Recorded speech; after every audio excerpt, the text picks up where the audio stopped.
hacernos la clase correspondiente a la fecha. Un par de precisiones con respecto a la calificación del examen. Tuvieron algunas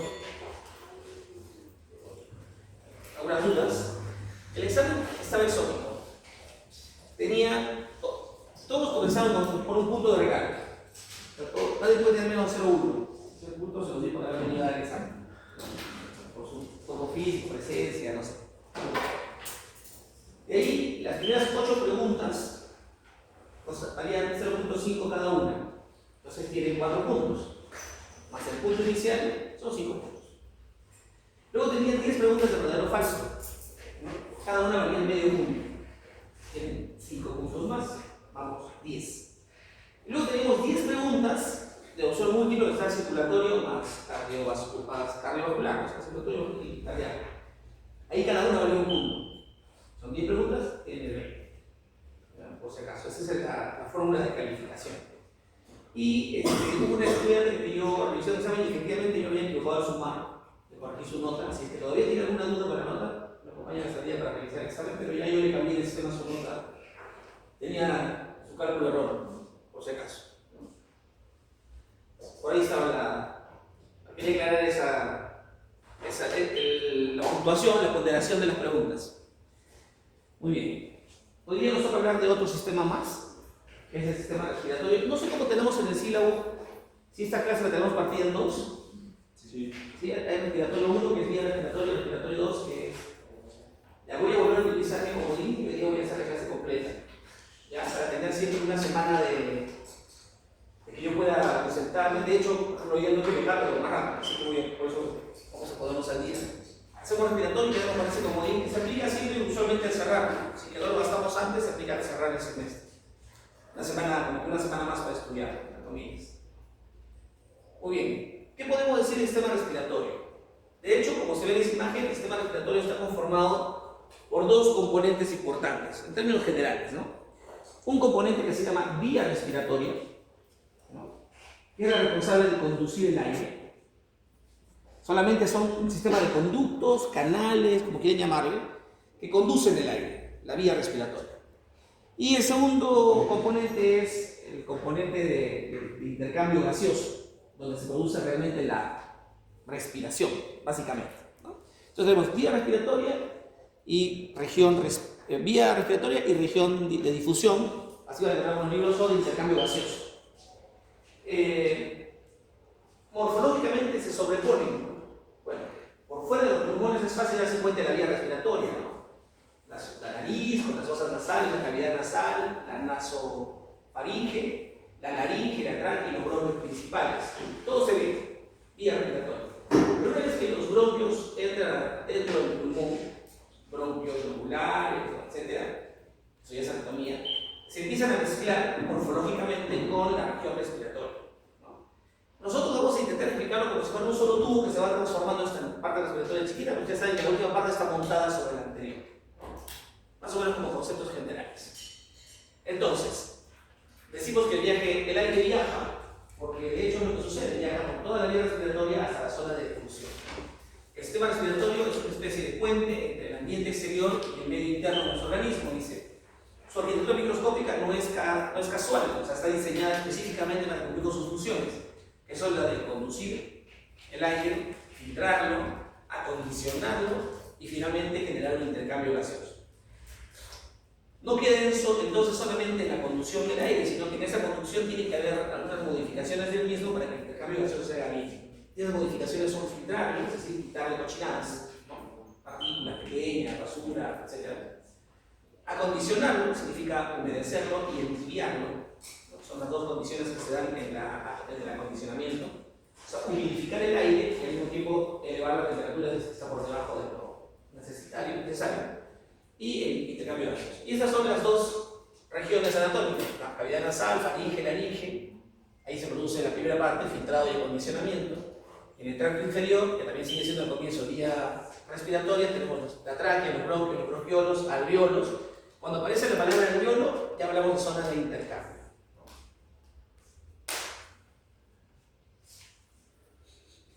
¿Qué podemos decir del tracto respiratorio superior? Vamos a hablar. Esta es la cavidad nasal. Todo eso de arriba de la cavidad nasal. Se abre la vía respiratoria, se abre por la nariz. La nariz es un órgano piramidal, una estructura piramidal que tenemos en el centro del rostro, que tiene unas características que influyen de manera radical en la apariencia o estética del rostro. De hecho, es uno de los órganos más intervenidos en la estética, y además es uno de los órganos más expuestos. Traumatológicamente también es uno de los órganos más expuestos. Entonces, es importante reconocerlo. La nariz tiene la apertura al tracto respiratorio, que son las fosas nasales, que son esos dos orificios que están por debajo. Esa apertura es piel fina, ¿no?, que recubre incluso una región hasta donde llega el dedo, que se llama vestíbulo nasal, hasta donde llega el dedo. Y en ese vestíbulo nasal vamos a tener piel fina, con abundantes folículos pilosos grandes, que se llaman grisas, del vestíbulo, que es la primera barrera mecánica para la filtración del aire. No sé si les ha pasado, pero cuando ustedes van a una fogata o están quemando basura y ustedes están respirando ese aire, cuando llegan a su casa y se ven el dedo de la nariz, sale negro.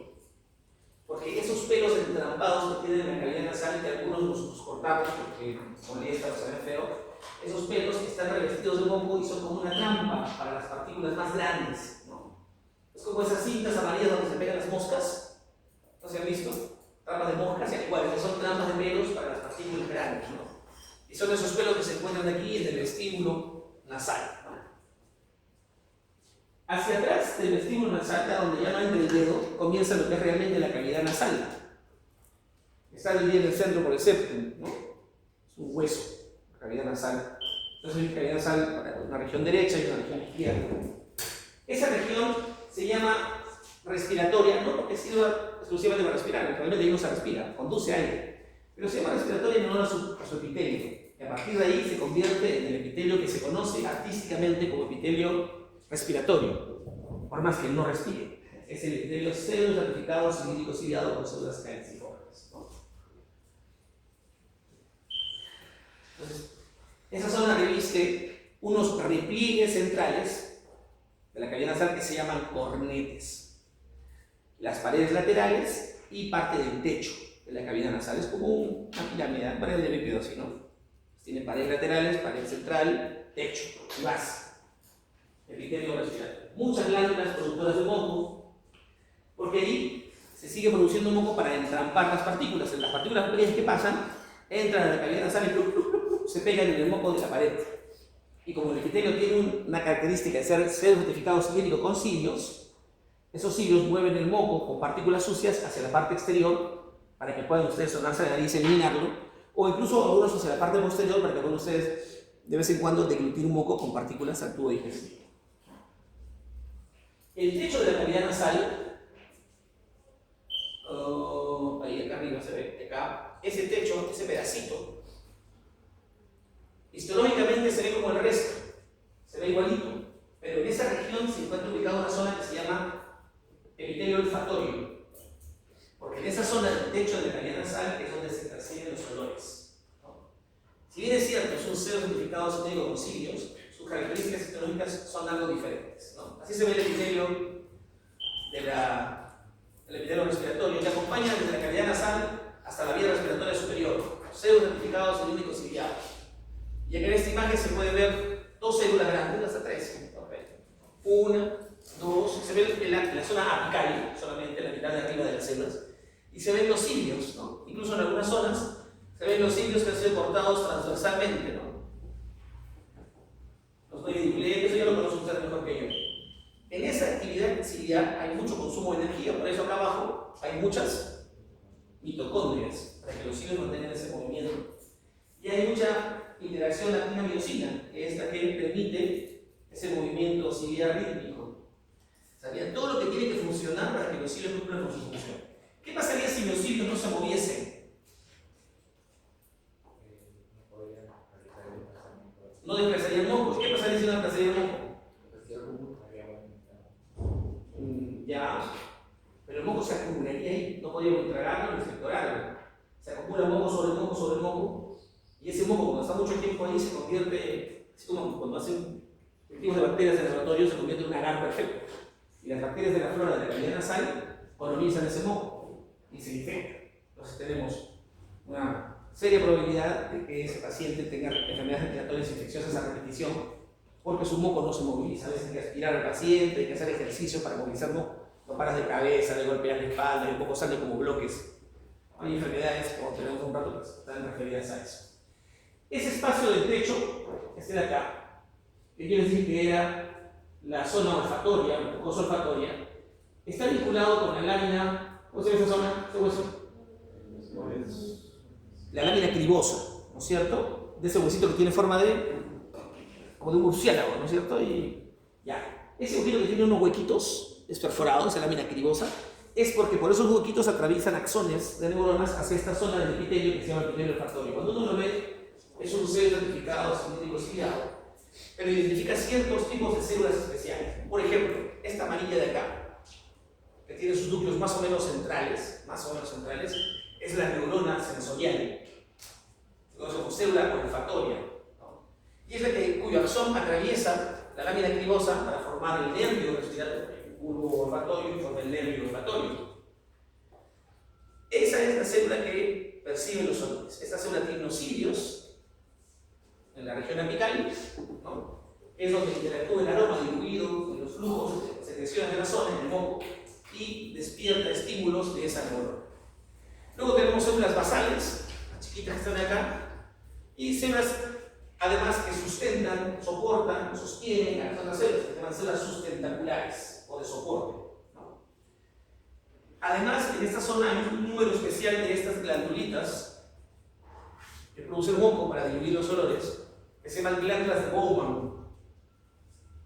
Glándulas de Bowman. Ahora, no sé si les ha pasado, pero cuando este epitelio se inflama, de hecho, muchas veces cuando se inflama ese epitelio, las neuronas sufren y unas mueren. Y nosotros perdemos la capacidad de percibir olores. Por ejemplo, en la rinofaringitis, que es el resfrío común, rino porque inflama la nariz, se inflama el epitelio olfatorio y mueren neuronas. Y uno durante el periodo de la rinofaringitis no percibe olores. Se da cuenta que no sienten el olor de cosas, incluso tampoco el sabor, ¿no? Porque ha muerto el epitelio por inflamación. Pero al mismo tiempo se dan cuenta que al cabo de unos días recuperan la capacidad de oler y de sentir sabores. Entonces, si yo tengo una neurona que muere y luego una neurona vuelve a posicionarse, vamos a romper un poco el mito de que las neuronas no se reproducen, ¿no? Que no se originan. Esta neurona sí lo hace. Y lo hace teniendo como origen, vamos a hacer una basal. Las células basales, cuando ven células basales, siempre son más de las demás. Las basales siempre son las células que originan las demás células de la zona. Entonces, una neurona que se reemplaza. No contradiga a nadie cuando me dice que las neuronas no se reproducen. Sí, sigue creyendo, no le médico. Listo. ¿Qué pasa después? Luego seguimos bajando, hemos pasado por la cavidad nasal, la pared posterior de la cavidad nasal es la nasofaringe. Luego llegamos a un órgano que es un órgano muy importante del sistema de conducción, pero que además colabora con el sistema digestivo y con el sistema de fonación. Y tenemos ese órgano de la laringe. La laringe en realidad es ricamente valorada desde el punto de vista anatómico. Cuando vean laringe en anatomía se van a dar cuenta que los cartílagos, que el fenoides, que el cricoides, que el tiroides, en fin, que los musculitos, ¿no? El anielinoideo, el hipotiroideo, en fin, eso es anatomía. Hay una diferencia que sepan que es un órgano que está formado por músculo estriado, o sea, voluntario. Ustedes pueden mandar, por eso ustedes deciden cuándo hablar, es músculo voluntario. Por cartílago hialino, excepto el epiliotis, que es cartílago elástico. Y por tejido conjuntivo, básicamente. Y hay unos repliegues de mucosa al interior de la laringe que constituyen las cuerdas vocales, que son dos grupos, ¿no? El repliegue que se llama de cuerdas vocales falsas, epitelio respiratorio del tejido conjuntivo, de hecho se llaman falsas porque se ven como cuerdas vocales, líneas tensas, pero no tienen músculo en su interior, por lo tanto no tienen la capacidad de generar palabras, sonidos, solo vibran. Y las otras, que son las cuerdas vocales verdaderas, ¿no? Que también son son referidas de la mucosa hacia adentro, pero que en su interior sí existe músculo estriado. De hecho, el epitelio de las cuerdas vocales verdaderas es un epitelio que varía, no es respiratorio, o sea, cero estratificado, cero ciliado, sino es estratificado plano queratinizado. ¿Y por qué le da un epitelio más recio, estratificado plano no queratinizado? Por la actividad mecánica a la que están sujetas, se cierra, se abre para producir el sonido, ¿no? No se ve muy bien esta imagen, pero es una imagen de la laringe de la vía respiratoria.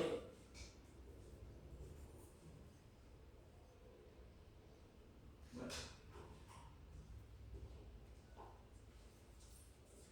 Y de la laringe se continúa a la tráquea, que es un órgano único, central, medial, que desciende por el mediastino desde la laringe hasta la carina, ¿no? La tráquea tiene paredes, es un órgano tubular, por lo tanto tiene capas, ¿no? La capa más interna se llama mucosa. Y la mucosa tiene un epitelio también respiratorio. Pseudo-ramificado, semiótico, ciliado, con células caliciformes, ¿no? Por debajo de la mucosa hay una submucosa, que es tejido conjuntivo algo denso y gran cantidad de glándulas seromucosas. O sea, hay glandulitas que producen una secreción seromucosa para humedecer siempre la superficie de la tráquea y permanecer esa actividad de entrampamiento de partículas pequeñas, y se moviliza moco también en la tráquea hacia la parte superior. Ustedes no se dan cuenta, pero constantemente están deglutiendo saliva mezclada con secreción traqueal que llega a la boca y por ese tránsito va hacia arriba del moco de la tráquea. Luego hay una capa tercera, que es la capa de cartílago. Es cartílago hialino, y es un cartílago típicamente en forma de C, o sea, es un círculo incompleto, cuya región incompleta se encuentra posterior, es así. Anillo parcial, ¿no? Anillo. ¿Por qué tenemos un cartílago de anillo, un anillo parcial de cartílago hialino? Para evitar el colapso de la tráquea. Ustedes se dan cuenta, el esófago está por detrás. Solamente se permeabiliza cuando un alimento baja. O sea, solamente funciona como túnel cuando un alimento está bajando. Pero cuando un alimento no está bajando, está ocioso el esófago está colapsado, está cerrado. No pasa nada. Fluye saliva, pero no pasa nada más. En cambio, la tráquea no puede hacerse lujo. ¿No? Porque ustedes tienen respiración permanente toda la vida. Tenemos respiración permanente, el aire entra y sale. Por más que no sea una respiración consciente. De hecho, la respiración consciente es un buen ejercicio para desconectarnos, ¿no? Repite, es una respiración consciente. Pero usualmente estamos respirando y no nos damos cuenta de que eso pasa, ¿no? Hay pacientes psiquiátricos que llegan y dicen: doctor, me he dado cuenta que me he cansado de respirar. Me cansé ya. O sea, pero uno se da cuenta y se cansa de respirar, es un acto permanente. Por lo tanto, la tráquea siempre tiene que estar permeable. Entonces, ese esqueleto, esa estructura de anillos parciales de cartílago hialino le da esa característica. Y por fuera, la tráquea tiene tejido conjuntivo laxo que permite que el órgano sea inverso del mediastino, o sea, es una adventicia. Si uno diseca, no va a poder sacar la tráquea, no, está inmersa en el resto de estructuras, ¿no? Entonces ya sabemos, mucosa, submucosa, cartílago del seno y adventicia, son las capas de la tráquea. Por detrás, el anillo parcial tiene un músculo liso, como que permite unir los dos extremos del cartílago hialino. O sea, esa región del cartílago es parcial, pero se continúa con un musculito que se llama de riolano. Es una pregunta fina. ¿Cómo se llama el músculo del anillo radial? Músculo de riolano. Y aquí tenemos una imagen de la tráquea. Bueno, esta es una tráquea fetal embrionaria, ¿sí? Para que se puedan ver todas en el mismo corte. Pero se ve, por ejemplo, el epitelio pseudo-certificado cilíndrico ciliado, por debajo de la lámina propia, o tejido conjuntivo submucoso. Pero lo que llama la atención es esta región llena de glándulas seromucosas, ¿no es cierto? O sea, que producen secreción serosa y mucosa. Y el anillo de cartílago hialino, que como se dan cuenta, es un cartílago muy joven, ¿no? Hay mucho proceso de formación de matriz. se ve su pericondrio, ¿no? Y eso de acá es adventicia, ¿no?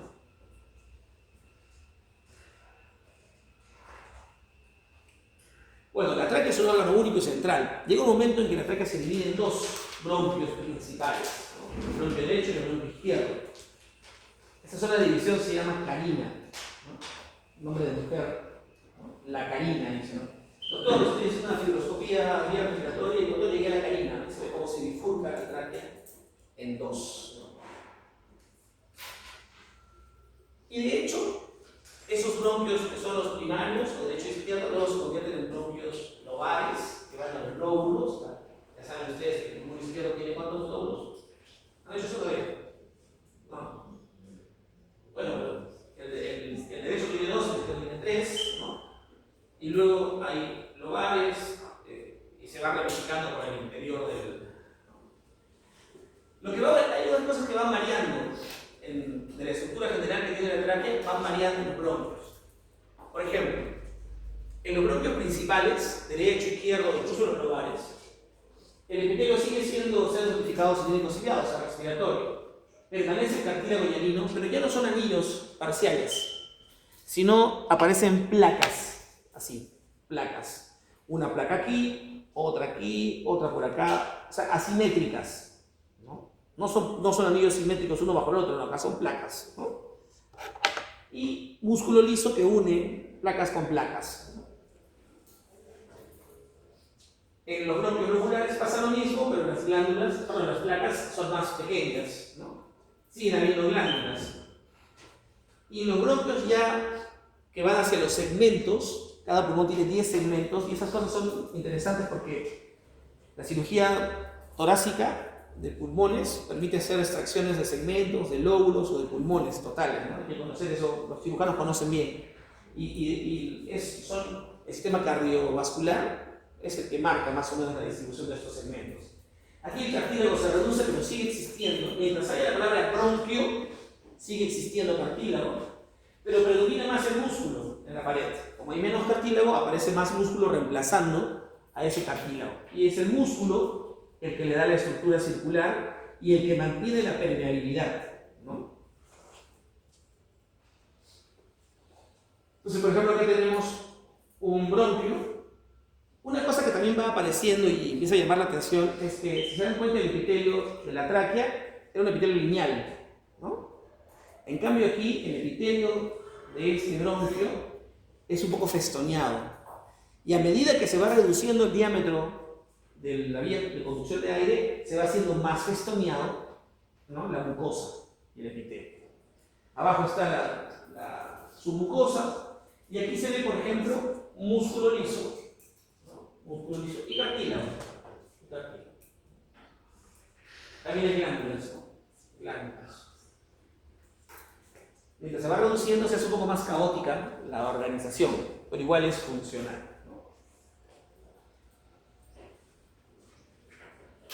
Luego, los bronquios se reducen tanto de tamaño que pasan a convertirse en bronquiolos. Y el bronquiolo es el segmento de la vía respiratoria donde desaparece el cartílago. O sea, esa es la diferencia histológica más importante. Desaparece el cartílago. Y obviamente los diámetros son muy pequeñitos. Sorry, a veces no reconoce el tipo de letra. Otra cosa que desaparece son las glándulas. Y otra cosa que pasa aquí también es que se reduce mucho el alto de las células, ¿no? Ya antes eran cilíndricas altas, empiezan a hacerse un poco cúbicas, ¿no? Incluso desaparecen las células caliciformes, ¿no? Se ven menos, ¿no? En ese epitelio. El bronquio se divide, aparece el bronquiolo se divide, siempre en bronquiolos, hasta que llega un bronquiolo que no se divide más. Ese bronquiolo que no se divide más se llama bronquiolo terminal. Y el bronquiolo terminal es tan finito que su epitelio ya es simplemente cúbico, con cilios, pero ya es cúbico, son daditos, ¿no? Ahí aparecen además otro tipo de células que se llaman células clara. Ese nombre es importante que no se acuerden porque los cánceres de pulmón pueden ser, por ejemplo, de células clara. Es una célula que es secretora y que produce mediadores inmunológicos y algunas enzimas. Acuérdense que hasta antes de los bronquiolos había moquito y había cilios, ¿no? Que podían ir limpiando el aire, pero después en los bronquiolos ya no aparecen cilios. Hay que eliminar lo que pasó. Obviamente lo que llegó a ser bronquiolo es lo más fino, ¿no? Basura muy pequeña, bacterias, cosas así. Entonces ahí sí se encargan estas células químicamente e inmunológicamente de activar el asunto. Luego nos damos cuenta que los bronquiolos en su pared empiezan a tener unas burbujitas. Esas burbujitas son alvéolos.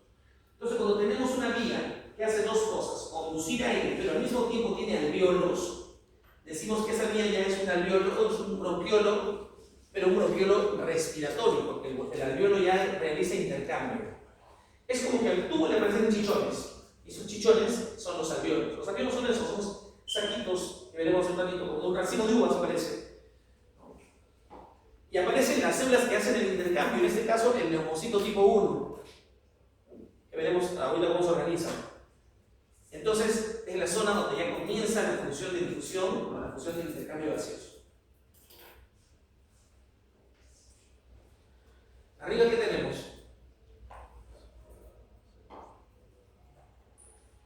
La mitad de arriba, ¿qué es? ¿Ah? Tráquea. Pero miren cómo está festoneado el epitelio. Es un bronquio. Si bien es cierto, se ve cartílago, ¿no es cierto? Pero justo en el corte había una placa, pues. Por eso es que. Pero por el festoneado del epitelio yo diría que es un bronquio. Además hay músculo liso también. Y en la tráquea el músculo liso solo está en la parte de la unión de los dos, ¿no? ¿Y el debajo qué es?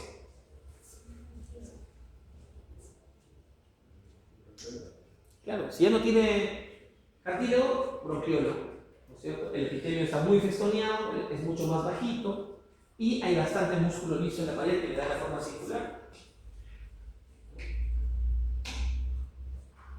¿Y qué es lo que está acá alrededor? Esas bolitas son los alvéolos. Son saquitos, muchos saquitos. ¿Se acuerdan de la unidad secretora que se llamaba unidad alveolar? Y era una unidad así como el conducto y un saco con una luz grande, ¿no? Ya, esa se llama unidad alveolar porque se parece a un alveolo. Por eso tiene ese nombre, alveolar, porque se parece al alveolo respiratorio. El nombre original proviene del alveolo respiratorio.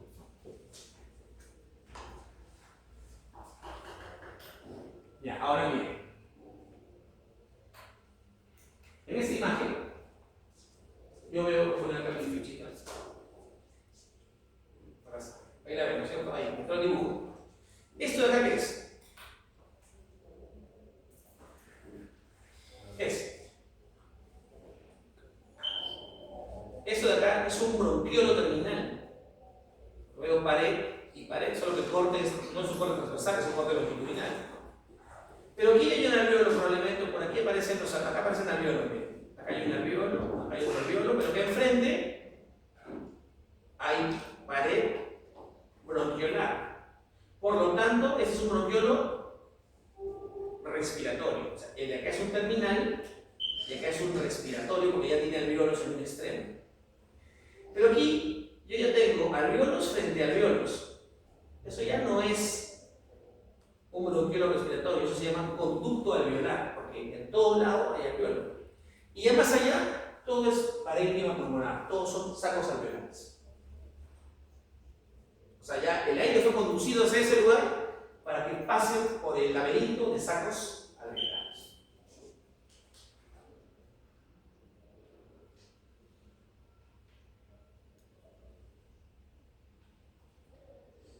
Ahí es la transición del bronquiolo al alveolo, es lo que hemos visto recién: bronquiolo terminal, bronquiolo respiratorio, conducto alveolar, sacos alveolares. Esa es la ruta del camino del aire. El paso del epitelio cúbico, porque en los bronquiolos el epitelio era cúbico con cilios, a unas células, a unas estructuras revestidas por un epitelio plano, que se llaman, ahí tiene un nombre, se llaman neumocitos 1. Primera célula del equipo respiratorio es el neumocito 1, que es el epitelio que reviste los alvéolos. el marcador histológico de la zona que delimita la zona de confusión con la zona de intercambio respiratorio o gaseoso. Ese detalle es importante que lo tengan bien presente porque tienen que ver mucho cuando vean fisiología de intercambio gaseoso. Es interesante ese detalle.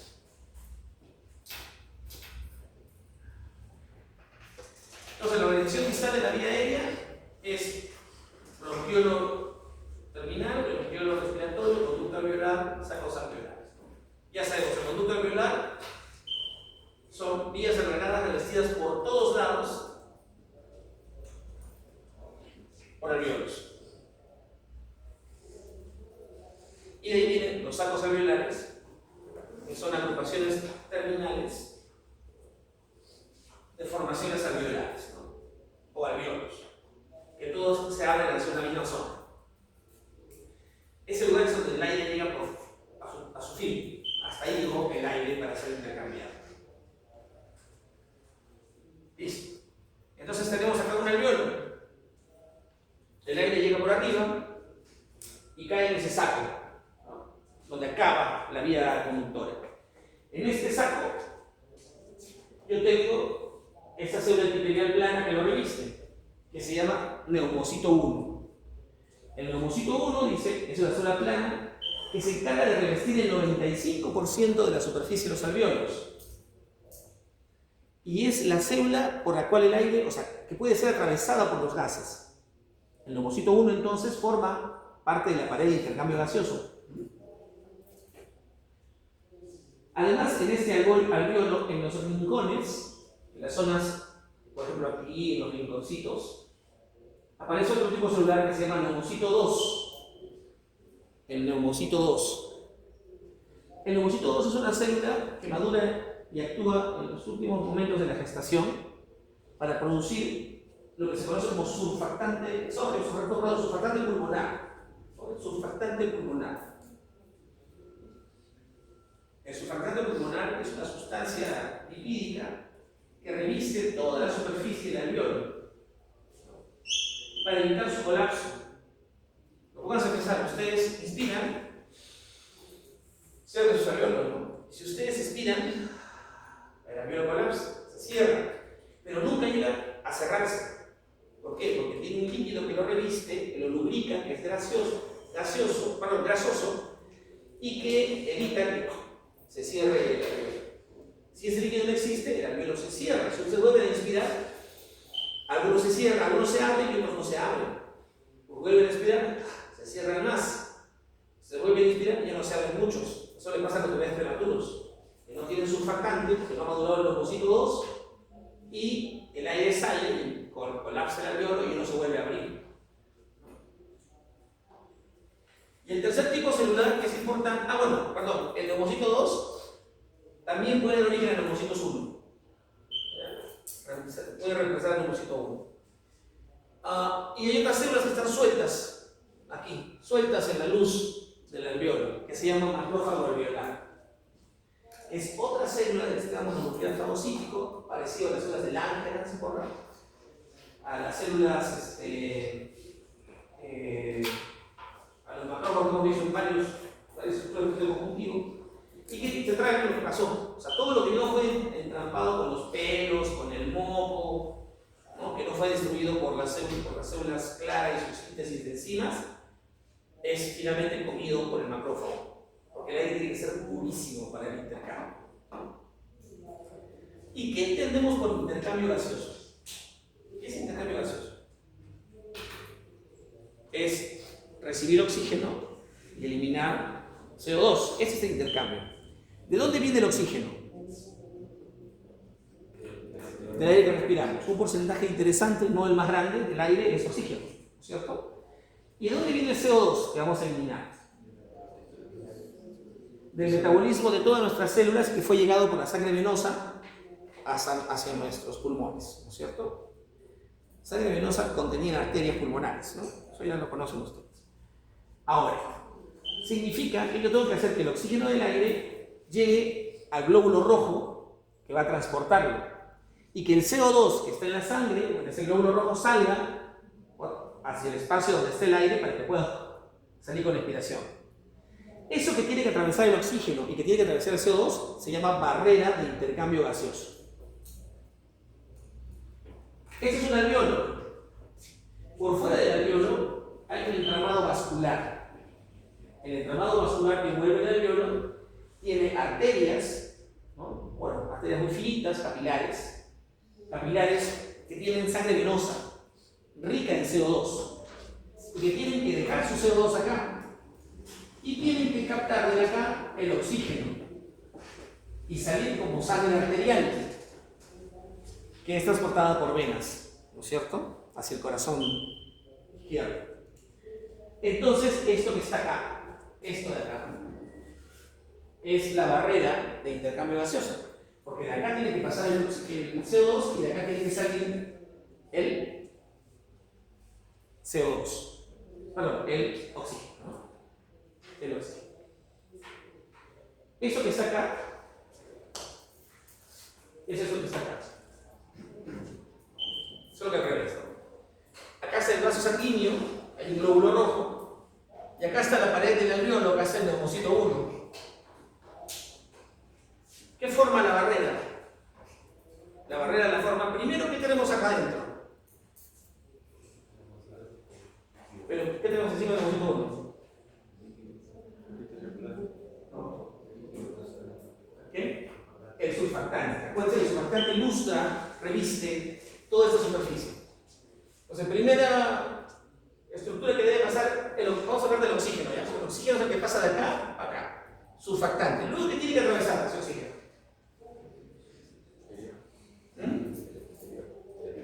El epitelio simple plano que se llama neumocito 1. Acá está. Neumocito 1. Pero como el neumocito 1 es un epitelio que tiene por debajo todo epitelio, una lámina basal. Ahí se acabó. Luego tenemos acá el capilar. ¿Qué tiene el capilar acá? No tiene célula mioide, no olvídense. De frente, ¿qué cosa tiene acá? Lámina basal del endotelio capilar, ¿no es cierto? Y luego tenemos aquí, ¿esto rojo qué es? La célula endotelial. Y luego recién tenemos los glóbulos rojos. Ya, eso es lo que tiene que atravesar. Si yo les pregunto, ¿cuál es la barrera de filtración? ¿Cuál es la barrera de intercambio gaseoso? Surfactante, neumocito 1, lámina basal, ¿no? De los dos, porque usualmente están fusionadas las láminas basales, y endotelio del capilar. Eso que atraviesa el oxígeno y el CO2. Es la barrera de intercambio gaseoso. Dice que el grosor total de esta barrera es de menos de media micra. O sea, esto de acá es menos de media micra. Ahora sí, la milésima parte de un milímetro, la mitad de la milésima parte de un milímetro, ¿no? Este diseño ultra delgado garantiza una difusión eficiente y rápida de CO2 hacia la sangre y de CO2 hacia el espacio alveolar, siguiendo el gradiente de presiones parciales. Eso es más o menos fácil de entender, ¿no? Porque ustedes saben que esto es una membrana y acá hay concentraciones o gradientes distintas, ¿no? ¿Dónde hay más CO2? ¿Dónde hay mayor concentración de CO2? ¿En el alveolo o en la sangre venosa? En la sangre, ¿no es cierto? Entonces, ¿qué va a querer hacer el CO2? Equilibrar los dos lados para que haya la misma concentración en ambos lados, como pasa en las membranas cuando he hecho el ejercicio de osmosis ¿no es cierto?, en biología. Entonces, ¿qué va a hacer por naturaleza el CO2? Intentar irse de acá para que las concentraciones sean parejas. Lo mismo pasa con el oxígeno. ¿Dónde es mayor el oxígeno? Acá, probablemente, ¿no es cierto? En el alveolo. Pero acá no hay oxígeno. Entonces el oxígeno quiere traspasar esto para equilibrar, ¿no?, la concentración. Esas son las gradientes de presiones parciales. Este es un fenómeno muy simple, que ya el doctor Patricio Sosa nos explicó en biofísica, ¿no?, que todas son explicaciones físicas, ¿no? Muy bien. Ahora, nuestros amigos los pulmones, al igual que los amigos del corazón, al igual que los amigos de los intestinos, están revestidos por membranas, unas membranas serosas. Pero para el caso específico de los pulmones, la senosa se llama pleura. Y al igual que en el corazón, la pleura tiene dos hojas, ¿no? Una hoja... Antes de eso, disculpen. Miremos otra vez esta imagen. Tenemos en media línea, ¿no es cierto? ¿Ustedes han escuchado hablar del edema de pulmón? ¿Qué es un edema de pulmón?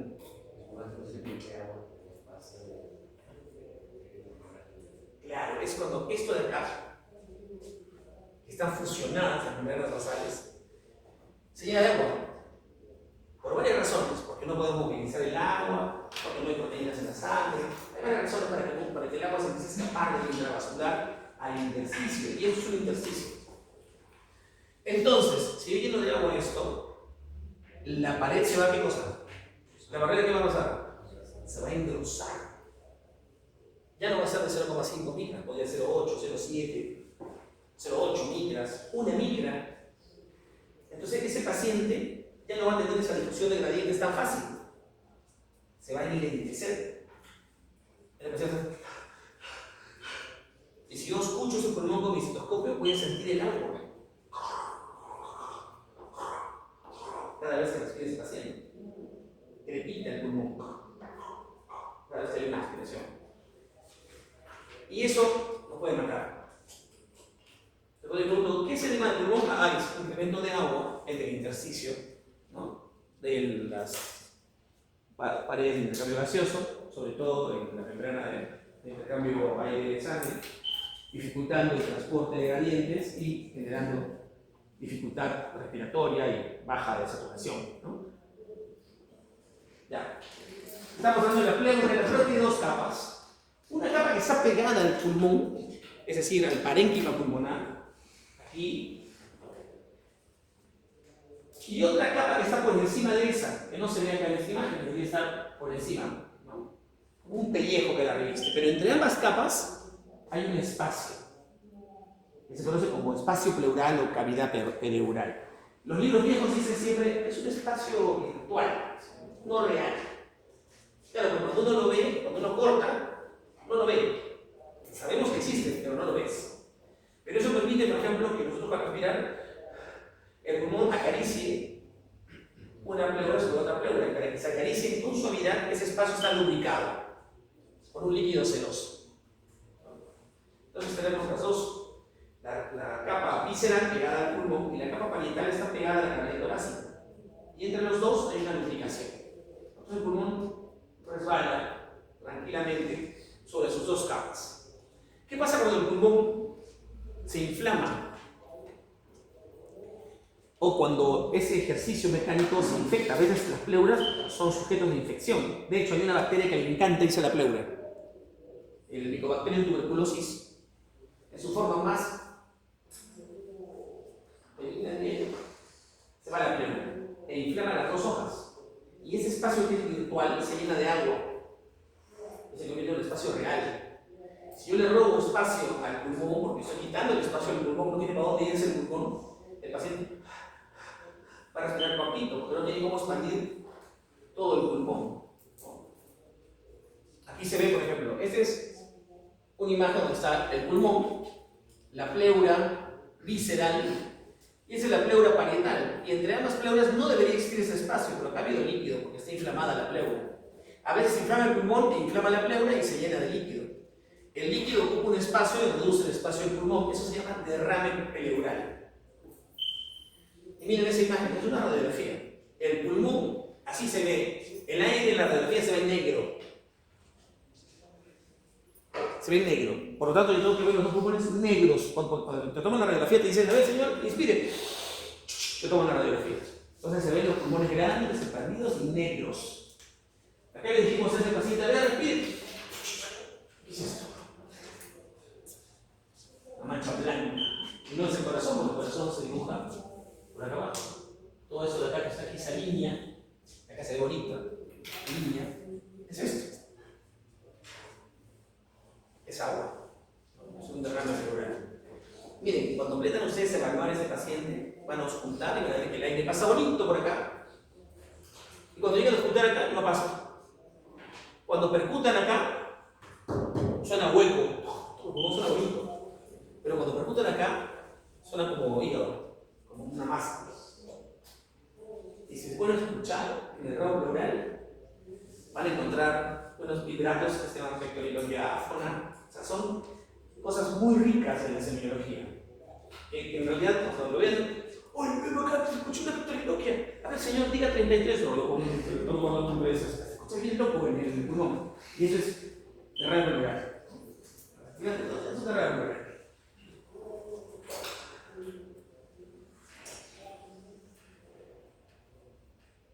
Ya dijimos, el surfactante pulmonar es producido por los linfocitos tipo 2, es una sustancia lipídica que evita el colapso de los alveolos, ¿no?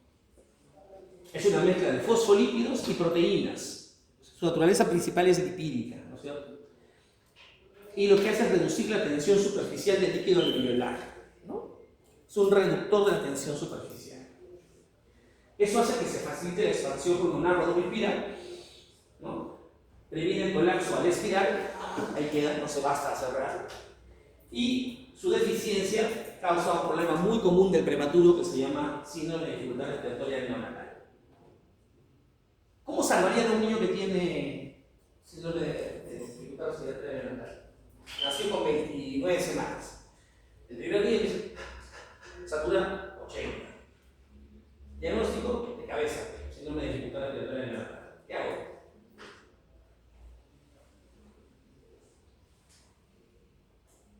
Calcula. ¿Ah? No te escucho. Claro, la incubadora produce, te da calorcito hermano. La incubadora es un ambiente climatizado, nada más. ¿Qué le falta a ese niño? ¿Qué? Ya, pero ¿y por qué no respira? ¿Qué le falta? ¿Qué le doy? O sea, a veces sí, ¿no? Nosotros tenemos picante, me dan esto como no puedo picante. Si no tiene surfactante porque es prematuro, ¿qué le voy a dar para curarlo? Surfactante, pero ¿cómo se lo doy? Ahí se le da por eso. ¿Por estos huecos? Ahí se usa una técnica que se llama ventilación mecánica a presión positiva. Se intuba al paciente, ¿no es cierto? El niñito, y se sale alguna especie de aspersor, pero con una presión mayor a la del alveolo, porque el alveolo está colapsado. Entonces hay que hacer que se abra la fuerza con presión positiva y al abrirse se revista con el surfactante. Cuando yo hacía el internado en el año 2000, el hospital Hipólito Unanue tenía un ventilador mecánico con el aislamiento de presión positiva para neonatos. Uno, que era chino, que lo habían donado. Lo hemos usado una vez, pero el problema no era el aparato, que lo teníamos, el problema era conseguir surfactante exógeno. Ahora lo venden, o sea, es fácil. Todas las unidades de cuidados intensivos de natales tienen surfactante exógeno. Ahí conseguíamos que había que pedir a niños que lo traigan de Lima, de Santiago, y la verdad es que era milagroso. Tú lo tenías al niño respirando en eso un par de semanas mientras maduraba su pulmón, y el niño salía chévere. Y el Hipólito en esa época tenía un índice de mortalidad de prematuros bajísimo. Éramos en vida de muchos hospitales del Perú. El que hacía los experimentos era el doctor Manuel Picón, un neonatólogo viejito ya, profesor de la Nacional, que tiene como 3 hijos que han estudiado acá, en el privado. Y era chévere ver cómo un niño se recuperaba y tenían ratas de 500, 600 gramos, pero eran unas ratas, tú las ponías en la. Era como una malagua que te ponías en la incubadora, lo ponías en la cabecera de la incubadora y luego aparecían los pies en la incubadora, aparecían un costado, con un brazo que quería salirse por él. Eran locos esos niños, surfactante exógeno, ¿no? Esto para que recuerden su biofísica, ¿no? Es el principio de la Eso tiene que ver con el colapso del alveolo, con el diámetro del alveolo, con la presencia de surfactante, ¿no? Solamente para que lo tengan ahí como referencia.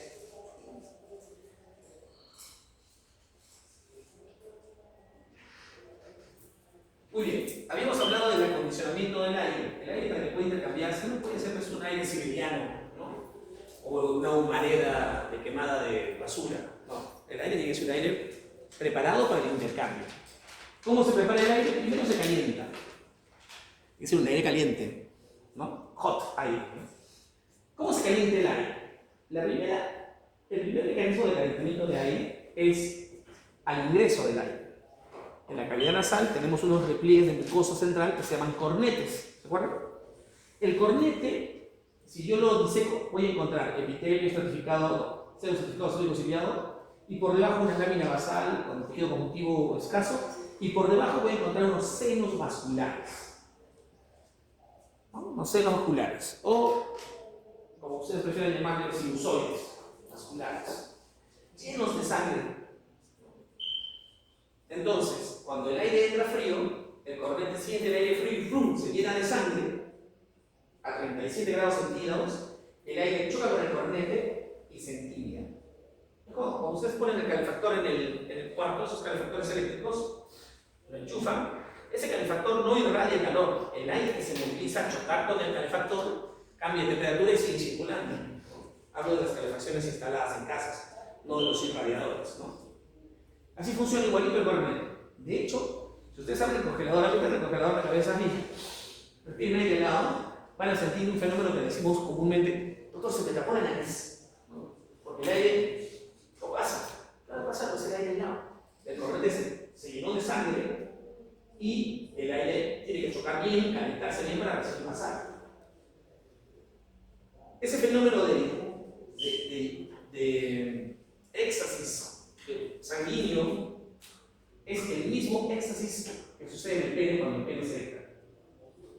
De hecho, por ejemplo, cuando el paciente toma Viagra, se llena de sangre el pene, se erecta, y se llena de sangre los cornetes y se tapa la nariz.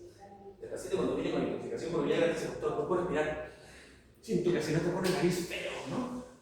Aparte del dolor de cabeza y otros síntomas, ¿no? ¿Qué has metido? Bueno, sí, que ahorita todavía bien, ¿no? Calentamiento. Además, ustedes saben que la bóveda craneana tiene huesos ligeros, huesos neumáticos se llaman. Todos los de la cara son huesos neumáticos. ¿Por qué? Porque son huecos, tienen cavidades de aire. ¿Que se llaman cómo? Esas cavidades. Senos paranasales, o sea, alrededor de la nariz, ¿no? Paranasales. Frontal, ¿no? Maxilar, senoidal. ¿Por qué hay senos paranasales? ¿Por qué están ahí? Vamos a pensar. La lógica del seno paranasal. Una de las razones por las que están ahí es para calentar el aire. Porque el aire ingresa al aire. Inspiran y todos los senos paranasales tienen huecos hacia los cornetes, hacia la cavidad nasal. Por lo tanto, el aire puede meterse y permanecer más tiempo en los senos para entibiarse más. Una razón. Pero no es la más importante. ¿Por qué? ¿Por qué? Por la resonancia. Funciona como la caja de una guitarra. Si la guitarra no tuviese una caja acústica atrás, sonaría dring, dring. La caja atrás hace dring, dring. Eso pasa cuando ustedes hablan. Si ustedes hablan fuerte, sienten como que tóquense los senos. Hola, mira, hola. Da resonancia a la voz en el seno paranasal. De hecho, cuando se inflaman los senos paranasales y se llenan de líquido, porque se puede llenar de líquido, ustedes sienten que hablan extraño, pierden se ponen gangosos, porque pierden la resonancia que da el seno paranasal. Pero no solo eso, sino que además el seno paranasal permite que el rostro y la cabeza sean ligeros, el rostro sobre todo, si no andaría así, porque pesaría la carga, si fueran huesos macizos. Son ligeros, después levantarlos, si no, el cuello no hace mucho esfuerzo, mantendría bien el rostro. Porque son huecos llenos de aire, por eso. Cuando hay sinusitis y se llenan de agua o de pus, los senos paranasales, la cabeza pesa, ¿no? ¿Alguien no tiene sinusitis? Bueno, si la tienen, una vez se dan cuenta, tendría que hacer el profe, me pesa la cabeza, no va a ser Segunda condición, humectación o humidificación. ¿Por qué? Porque hay secreción serosa, pues en toda la vía respiratoria hay secreción, el aire entra, choca y se humedece. La humedad más o menos al 100%, tiene que ser antes de que pase por la nariz, o sea, tiene que tener un aire aguado, húmedo. Y ya la filtración la revisamos, ¿no? Vibrisas, moco, cilios, ¿no?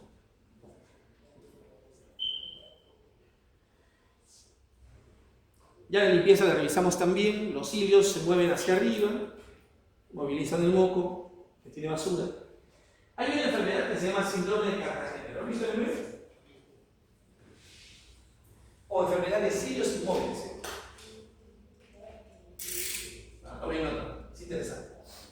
Lo que hace esta enfermedad es una deficiencia de los mecanismos de movimiento ciliar. Los cilios no pueden moverse, el moco se acumula, se infecta y produce infecciones respiratorias a repetición. Pero miren, el síndrome de Cartagener se nota en el sistema respiratorio, obviamente, pero afecta a todos los lugares donde hay cilios o movimiento basado en el principio ciliar. Por ejemplo, hay pacientes que vienen por temas de infertilidad y uno revisa el esperma y no hay movimiento flagelar. ¿Por qué? Porque tiene síndrome de Cartagener. Porque el movimiento flagelar usa el mismo mecanismo bioquímico del movimiento ciliar. Entonces tiene infertilidad por Cartagener.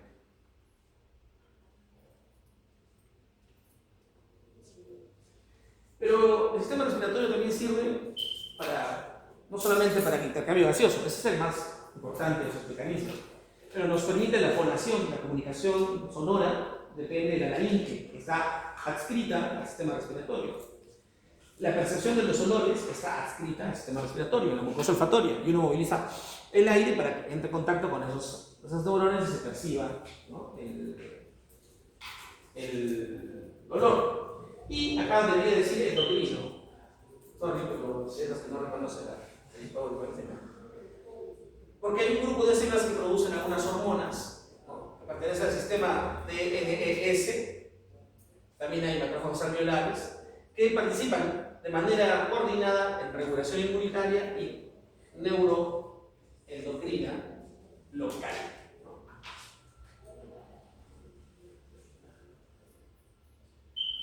Y hay algunas enfermedades que son muy comunes, que ustedes van a verlas mucho en su práctica clínica, que tienen manifestaciones histológicas que ahora van a poder comprender porque ya conocen la histología del sistema respiratorio. Por ejemplo, se van a dar cuenta que una bronquitis es una inflamación de los bronquios, inflamación de los bronquios, es usualmente crónica, es decir, no te da ahorita, sino la puedes tener semanas y semanas y semanas. Si yo te reviso los bronquios histológicamente, voy a ver que tienes tus glándulas que producen moco muy inflamadas y muy activas, por lo tanto hay mucho moco que se produce en esa región. Voy a ver muchas células inflamatorias y voy a ver que el epitelio, que es usualmente respiratorio, empieza a cambiar y se convierte en epitelio escamoso, estratificado plano sin queratina. Si es escamoso ya no moviliza muy bien el moco. Si no moviliza bien el moco, solo se va a un éxtasis, se reduce la luz de la vía respiratoria, no pueden respirar bien. A veces en bronquitis hay hasta silbidos, ¿no? No pasa eso. Otra cosa que van a entender es el enfisema. El enfisema es una pérdida de la capacidad ventilatoria porque se altera la anatomía de esa barrera de filtración de intercambio gaseoso. ¿Por qué? Porque aparece cicatriz. Ha habido tanta inflamación de ese intersticio que al final aparece tejido conectivo y se separa mucho la barrera y ese tejido conectivo se convierte en fibroso denso y el aire no pasa y el paciente... ¿Han visto pacientes que tienen enfermedades muy largas como por ejemplo asma bronquial? O pacientes fumadores de años, o pacientes que han estado expuestos al asbesto, o pacientes con minas de carbón. Esos pacientes que han tenido esa dificultad toda la vida para respirar han inflamado su pared de intercambio gaseoso, su barrera de filtración, y se ha cicatrizado con tejido conectivo que ha separado la barrera de ese techo gorda, más de 1 micra, 2 micras.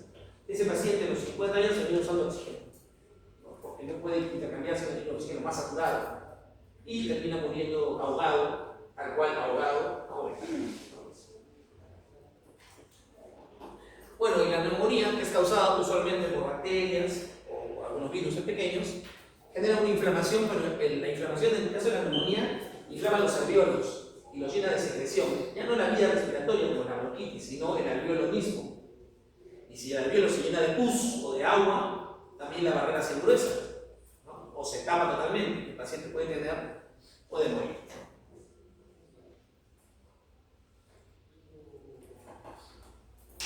Eso para que recordemos las cosas más importantes de la clase.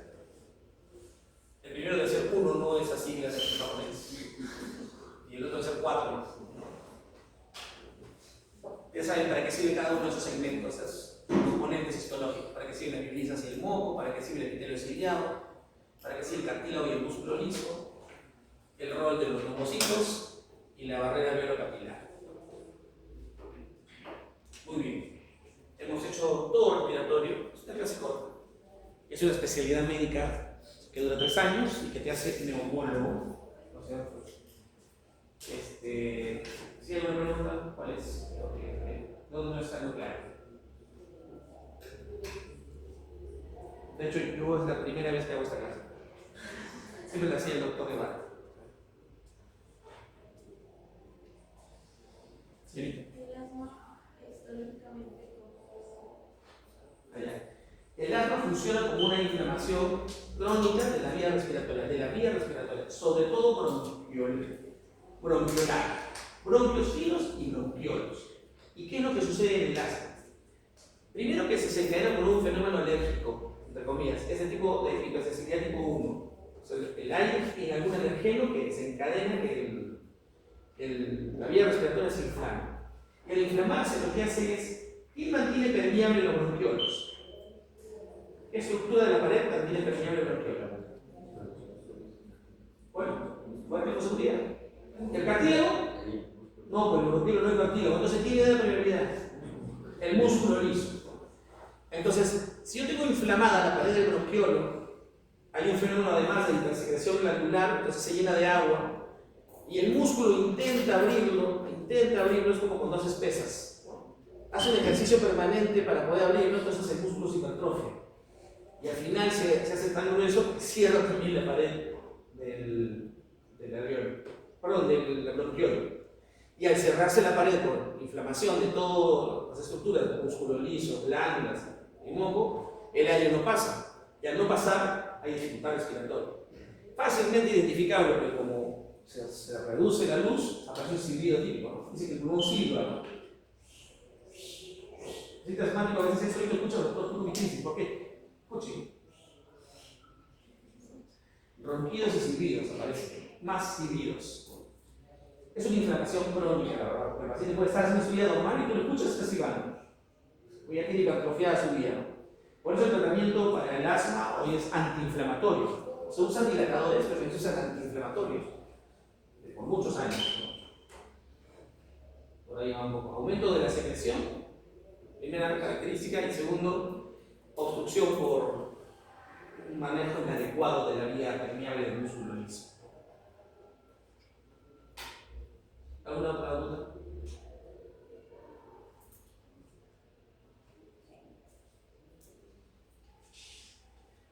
¿Cómo le salvan la vida? Miren este paciente.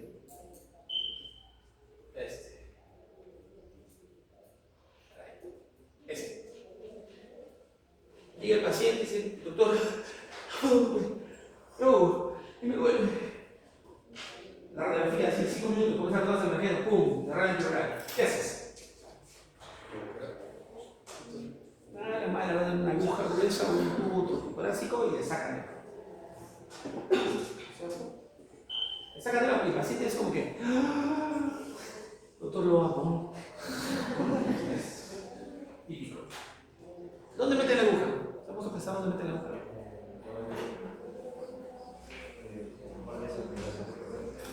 En la línea que está entre la medio axilar, anterior. En la altura no importa, la altura es según el derrame pleural, porque más abajo, más arriba. Pero ¿dónde lo ponemos? ¿Qué toma como referencia? El borde de la costilla. ¿Cuál borde? ¿De arriba o de abajo? ¿Por qué no el de abajo? Entonces tocan un borde de costilla, el borde de arriba, y ahí van a sentir como rompen piel, rompen tejido seroso cutáneo y rompen pleura. Cuando rompen pleura se siente ahí se queda.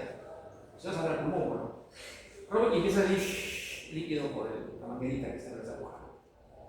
Sirve por el borde de arriba, porque en el de abajo meten la vena, se baja la vena, la arteria intercostal y lo matan, ¿no?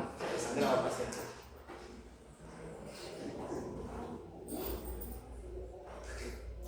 Lo salvaron. Muy bien, chicos, si no hay preguntas.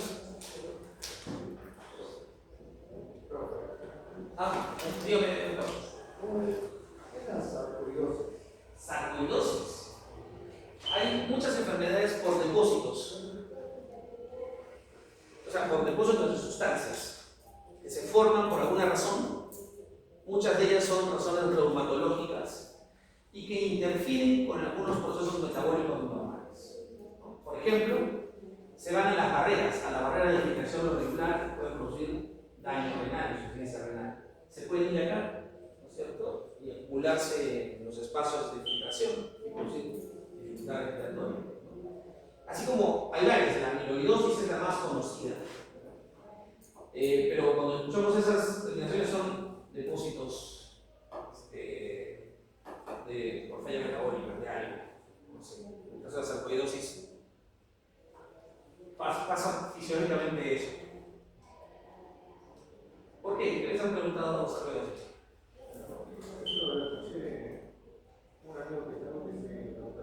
¿Tienes qué? Un amigo que está en UPC. Ya. Sí, sí, bueno. Estamos hablando de meningitis de una transfuga. Y la fibrosis quística. Ya. Fibrosis quística es una enfermedad también, pero es una enfermedad con la que uno nace con una incapacidad para movilizar el moco también, ¿no? Y se acumula moco. Ese niño desde pequeño también tiene dificultad para poder respirar, que es donde más se nota, ¿no? Sí.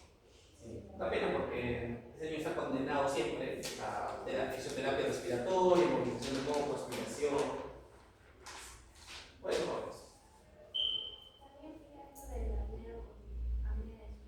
apnea del sueño. El apnea del sueño son periodos en los que nosotros no logramos hacer un intercambio gaseoso adecuado porque la vía respiratoria se encuentra con cierta dificultad por alguna razón, usualmente mecánica, ¿no? ¿Dónde se produce mucho? Pacientes obesos. Cuando un obeso se echa, todas las vísceras apretan la vía respiratoria y el aire tiene que luchar no solamente para que el diafragma baje, sino tiene que luchar contra todo el peso de la víscera que está evitando que el diafragma baje. Entonces, pónganse a pensar ustedes, se echan, entonces su tripa se desparrama y aprieta el diafragma. Y ustedes respiran, tienen que bajar ese diafragma y no pueden porque la víscera está ahí. Entonces el paciente respira así cuando duerme. Y cuando respira así tan poquito cuando duerme no llega a oxigenar el cerebro y el cerebro se queja. Se queja. De hecho, ese paciente está teniendo pesadillas en ese momento. A veces también tenemos apnea del sueño cuando tenemos cornetes inflamados por sinusitis o rinitis crónicas. Entonces, no pasa nada cuando dormimos y también nos ahogamos. Y es horrible porque tu esposa te despierta y dice, oye, no estás respirando. Porque en tus sueños estás así como... Y te quedas. Y al rato... ¿no? Es un trauma, ¿no? Para la persona que te cuida, ¿no? Que te acompaña. Sobre todo porque lo haces escandalosamente.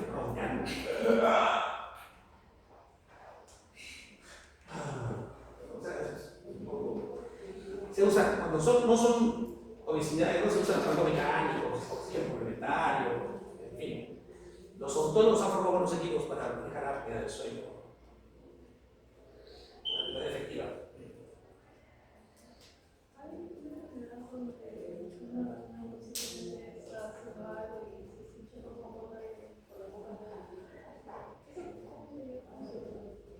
En realidad, puede ser un respirador bucal, ¿no? Los respiradores bucales son aquellos que tienen la vía aérea superior obstruida, por ejemplo, cornetes cliníticos, entonces no pueden dormir con la boca abierta, porque no pueden.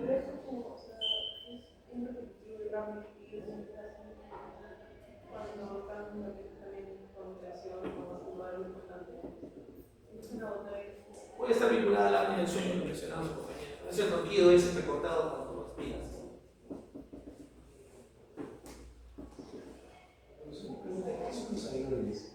Adenoides. Bueno, todos el tejido linfático que forma órganos, como nódulos linfáticos ganglios linfáticos, en la zona de la cavidad nasal bucal forman un anillo de protección que se llama el anillo de Wendell, pero ya hemos hablado de eso, que son órganos linfáticos que nos protegen los ingresos del aire o de la comida, ¿no es cierto? Tenemos, por ejemplo, las amígdalas palatinas, la amígdala lingual, ¿no? Cuando esos se inflaman, sobre todo las palatinas que están los costados acá, se dice que están inflamadas y se les llama comúnmente adenoides. O a la inflamación aguda, adenoiditis incluso. A veces las sacamos. Cuando hay más de 3 infecciones bacterianas al año de adenoides, se ven como granos de arroz de pus, ¿no? Así, fiebre alta, 39, 39,5, 40 de temperatura, malestar general porque el adenoide cuando es bien bravo. Si dan más de 3 veces al año, hay que sacártelos. Cuando yo tenía 2 años, no pude hacer pues, mi hermano seminarios y me voy a quitarlos. Cuando hay más de 3 al año, sí, hay que sacarlos. Sobre todo cuando son pequeñas, pues son respiradores bucales, o que vienen con algunas otras complicaciones que no son ideales. Sí,